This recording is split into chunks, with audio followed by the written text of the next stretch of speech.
Hey there, welcome back to another bonus episode of Foot Traffic. I am really excited to bring you this bonus episode. I've been just thinking so much about what is going to happen with a potential shutdown. And I've been thinking about you and what it's like for you in different states, or have you already been shut down? And we were just talking to one of our foot traffic formula clients this past week, and she's in Belgium, and she's already been in her second shutdown for the last month. So lots of things coming up, lots of requests of what should I do? How should I prepare? So here's what I'm going to do. I created this bonus episode for you guys, and this is a part one. Okay. I'm going to share with everybody in part one. Then in part two, what I'm going to do is it needs to be a little bit more private. And here's why. It's just going to be for my foot traffic formula members and my Powerhouse members. The reason why is some of this stuff is really, really confidential information. I may not have publicly shared some of this with my clients, my employees, and some of the things I just don't want my competitors to hear before I go to release them. So part one is going to be as much as I possibly can give you. And then part two, I'm going to go completely behind the scenes. I think no matter who you are, you're going to get a ton of value out of it. And if you're one of our foot traffic formula or Powerhouse members, get ready for part two because it is in depth. Okay. All right, let's jump in. So here's the thing. My strategy is just prepare for the worst and hope for the best. And if you are the opposite, I really want you to reconsider. I need you always strategizing and preparing for the worst. Because if I am right and the worst case really does happen, and you've been hoping and preparing for the best, you aren't going to be prepared, and you're going to have to be way more reactive than me or people that are following this strategy. Okay. So we've got to be very proactive instead of reactive and waiting to see what actually is going to happen. Okay. So what I want you to understand, and I've been saying this since 20 when COVID struck, cash is king and it will be king, right? Now, typically at the end of the year, I am paying in full for softwares and masterminds and all the other ways that I can get my, tax benefit and my tax write-offs of things that I'm already committed to in 2021 that I just want to pay off and then whatever, you know what I'm saying, right? Get that write-off. However, I will not be doing that this year. Okay. I am holding on to as much cash as I can because I might need it and you might too. So I want you to possibly slow down on some of those spending. If you're doing some of the strategies that I am, and obviously talk to your CPA or tax strategist, you may want to consider, like, is this the best move? Yeah, I might be saving $3,000 or $500 or whatever it is, but I may need that $10,000 of pay in full or $20,000 of paying in full. So just think about that. Okay. I am making decisions based on that worst case scenario. And I've seen clients who, honestly, I feel like they're loosening up a little bit over summer and heading into fall, kind of acting like we've gotten through the worst of it. And honestly, my theme this summer has been, this is the calm before the storm, right? So instead of loosening up and feeling like I can start to spend or I can start to make different decisions, I just kept reminding myself and my team, this is the calm before the storm, and we don't know what it's going to look like. Now, if you know a storm is coming, think about it. Like, just a real storm, what would you do? Well, here, I'd be going outside and bringing in like the patio furniture or the pillows, or right, you're going to get ready because the wind is coming, it's going to blow everything all over the place. You're going to start to really prepare. So when there's a calm before the storm, you should be actively preparing. And I have seen a massive dip in people actively preparing in summer and in fall. Okay.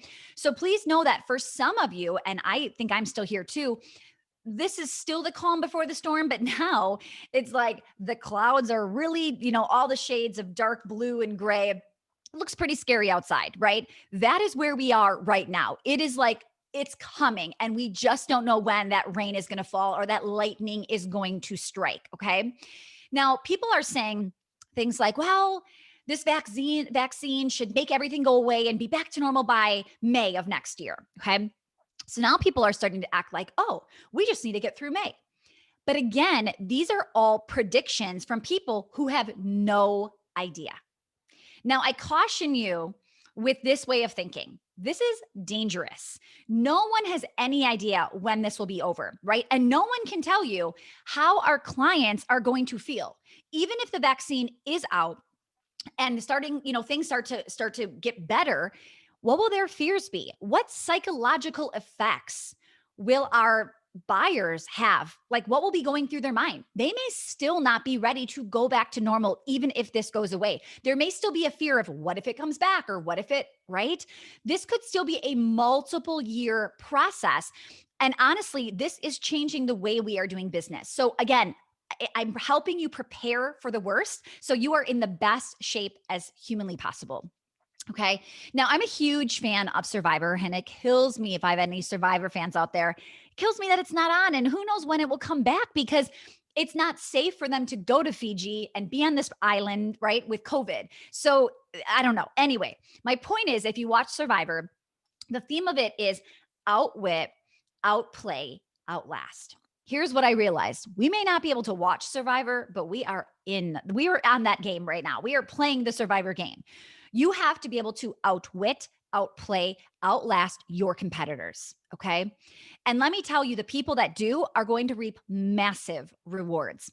Your competitors will start to fall. Not everyone is going to make it, right? Some have already close their doors for good, right? So we have to make sure, how do we make sure we are the ones that survive? So my biggest tip to you is not just to think outside the box, but forget there is a box to begin with, right? I think that's where I'm watching a lot of my clients struggle to pivot, are the ones that are like, but this is what we do. Okay, it doesn't matter what you did or what you were doing pre-COVID, right? Like, we are wiping the slate clean. I literally keep saying to myself, what does the market need? What could I provide? And I just keep asking myself that over and over and over, hoping for a fresh idea to pop up. So stop thinking about who you were pre COVID. It's time to be open to other ideas, other products, other programs, other services you've never offered before. Now, in part two, I'm sharing 2 brand new products for my brick and mortar that is going to be very groundbreaking, very different, very blue ocean in my space. Okay. I have never seen dance studios do what we are about to do. And I will share in depth in part 2 what that's going to look like. Because again, I'm not going to put it out there to my competitors before I launch it. It will massively set us apart. So I love it because we're creating our own category. And what I want you to understand, if you're not in our programs and you're not going to hear part 2, how do you start to do that? How do you start to create your blue ocean, your unsaturated water where you can go and you will stand out from the rest? Okay. Now, since COVID hit, our goal was just to break even in my brick and mortar business. And it was just get as close to break even as we possibly can, right? Overall, we were able to accomplish that. I would say as of right now, as I'm recording this at the end of November, we were able to accomplish that break even mark. With some months, even basically, though, I should say, we haven't broken even every single month. Some months this summer was not great. Summer's never great, but this summer was definitely not great. Like our worst summer in a long, long time. So my point is, we lost a lot in summer, but then like with PPP and things like that, we were able to even it out as of right now. Okay, I will tell you that PPP loan saved us. It was a massive, massive thing. I am so grateful for the SBA. That was really, truly a lifesaver to us. Now, here's the thing. The goal is to get as much of a profit margin as possible, knowing that we're going to dip.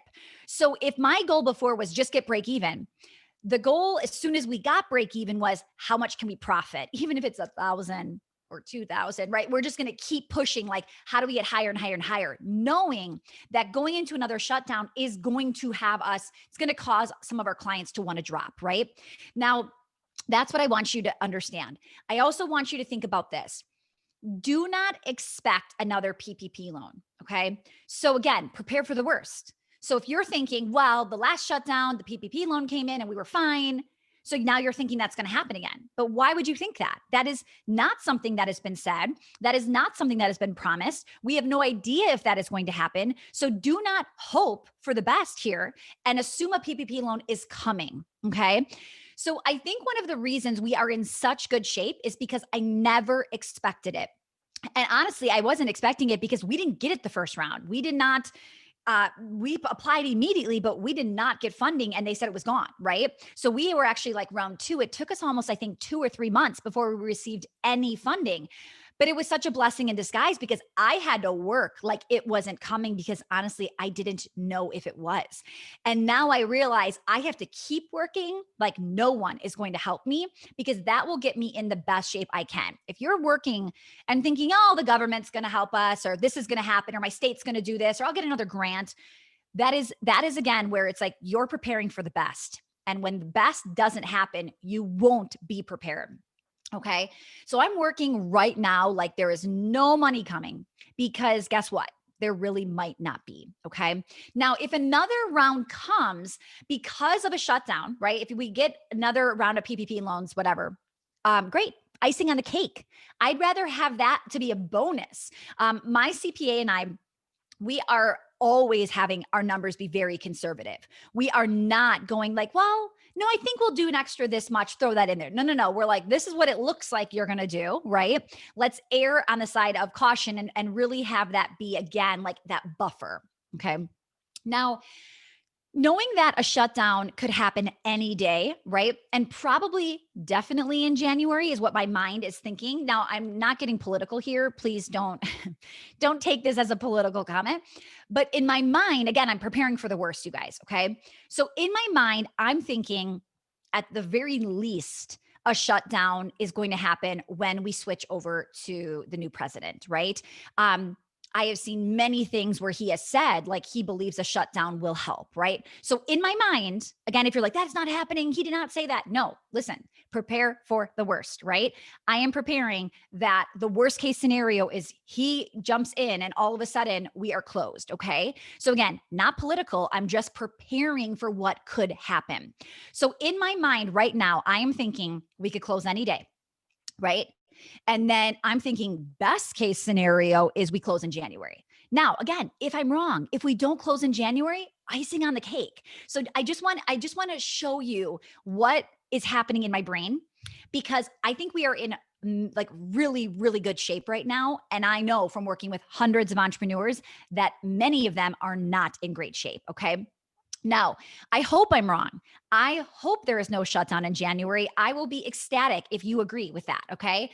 I'm not hoping for it, I'm just preparing for it.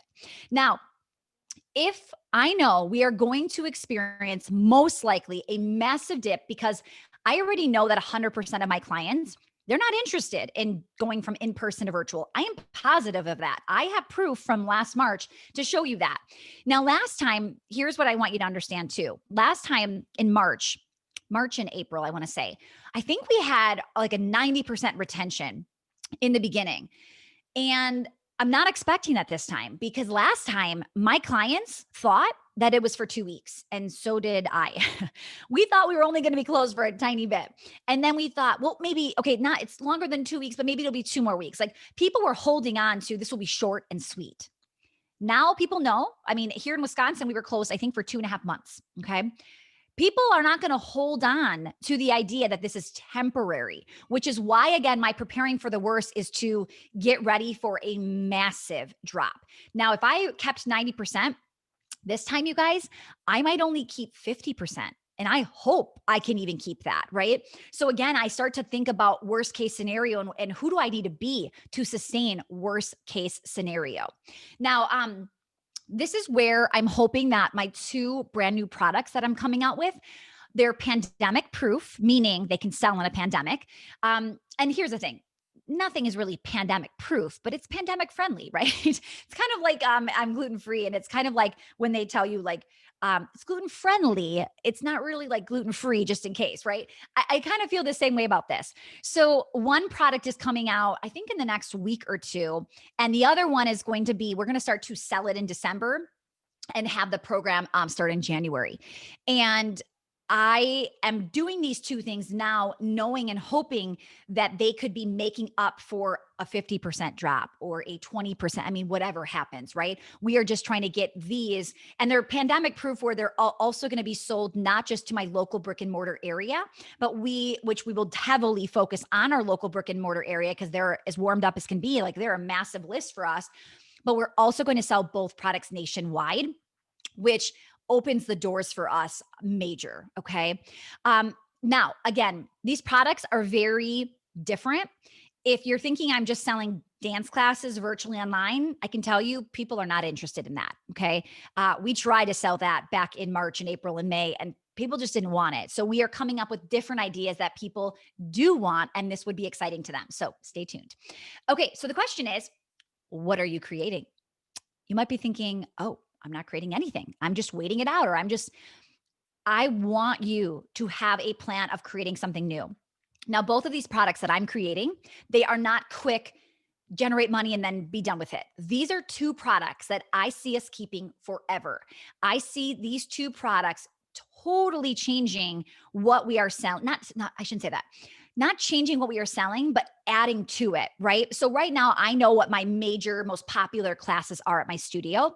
I think both of these will become like one of the top, or I should say two of the top five, especially because the nationwide aspect of the volume, what we can sell, right? So what are you creating? What is pandemic proof right now, right? And if you don't have one and you're not even thinking about it, you need to, right? This is why I'm doing this podcast. I need to get you thinking differently. Most businesses are not going to survive the waiting this out, right? Waiting and hoping is not a strategy. And that's what I really want you to take away from today. I just keep asking myself, who and what are essential to the business right now, right? Everyone and everything else has to go, which is a really hard decision. The pandemic has made us have to step up our game, right? We have to be more resilient. We have to be making tougher decisions. We have to act faster than we've been acting, come up with ideas faster, right? We really have to be adapting. Now, what I want you to start thinking about too is this proactive versus reactive. So, if a shutdown is coming, because we're thinking worst case scenario here, because I know every time I say that, somebody's like, you don't know that, Stacey. I know. But again, worst case scenario. Now, I know that none of us really know what's going to happen or what it's going to look like or when it's going to be. But if you are preparing for no shutdown and it happens again, you're going to be screwed. Like this is going to be hard for you. So please join me in thinking about let's just go there. Okay. So here's an activity that I want you to do. This right here is going to be the biggest thing you could take away from today's podcast. Okay. So the activity that I want you to do is, if you got a text or an email right now from somebody on your staff, okay, or a friend or somebody that is watching, the governor talk right now, and you get a text that literally says, we have to close tomorrow. Like we are being ordered. It's a shutdown. It's tomorrow. Okay. So go there. Imagine you're there. What are you going to do right now? So meaning, what communication needs to happen? What layoffs would you have to do? What immediately comes to mind that you need to do right this second? Okay. My biggest tip is go do all of those things right now and have them there as your first draft. Okay. Because when something happens, you'll have less scrambling. You'll say, okay, great. Go get the email to our clients. Go get the, let's open up the plan of who's getting laid off first or what this would look like or whatever it is. Okay. Do it now so there is less scrambling later. Okay. Now, the last thing that I'll share too is, one of our biggest strategies, I mean, this is a strategy we always do, but we definitely are really focusing on it right now and telling our employees, like, this is your number one thing. We don't care who you are or what you do in our business. This is your number one goal. Keep our people happy. Okay. Retention, loyalty, raving fans. That is what we all need right now. We need to love up on our customers and make sure they are getting exactly what they need, because if they get laid off, right? Like if they lose their job and they can't continue to spend what they've been spending, you might be the first thing they cut out, right? And I want to be one of the last. Now, when I cut back in March, when I was like, oh my goodness, what is happening? And I started cutting expenses like crazy. The first things to go were the things that I wasn't actually using. I had no personal connection with the company, right? Those were easy to knock off. Now, there were some where I was like, oh, you feel so bad. They're like real small business owners where a family is running this, or you personally know them, or they personally know you, and you're really using it and you really love it, right? Those were the last things that we held on to. Now you have to really ask yourself, what are you doing to make sure that they are fighting to continue to pay for your services? They want to see you. They want to see you here at the end of this, right? Now, another thing too is we have taken a lot off of our team's plate. So we want them serving our customers, not doing like tedious little office work behind the scenes while they're at the front desk or while they're in the classroom. We didn't have them put up our Christmas decorations this year. We usually decorate the studio with a Christmas tree and it's beautiful inside.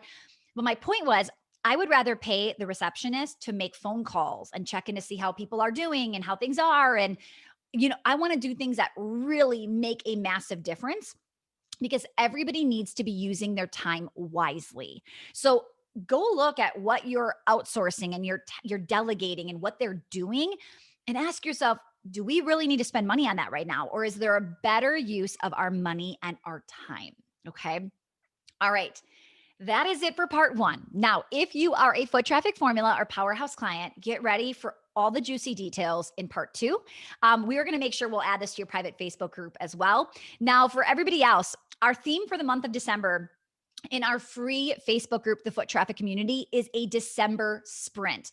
How do we make the most out of December to set us up for success in January? It is time to get to work, to make things happen, and to make sure that you are taking advantage of the time we have left. There is no, let's slow down in December to enjoy the holidays, right? This is, you better get your act right together and you better get systems in place to make sure you're still here in 2021. Now, two things that I want you to do. First, definitely get in the free Facebook group, the Foot Traffic Community. Join us for a weekly bonus episode that is going to be all tailored around this December sprint, making the most out of the year. And then step number two is for those of you that are like, I need coaching right now. I need out of the box thinking. I need to know what to do, how to save this business, how to scale my business in 2021.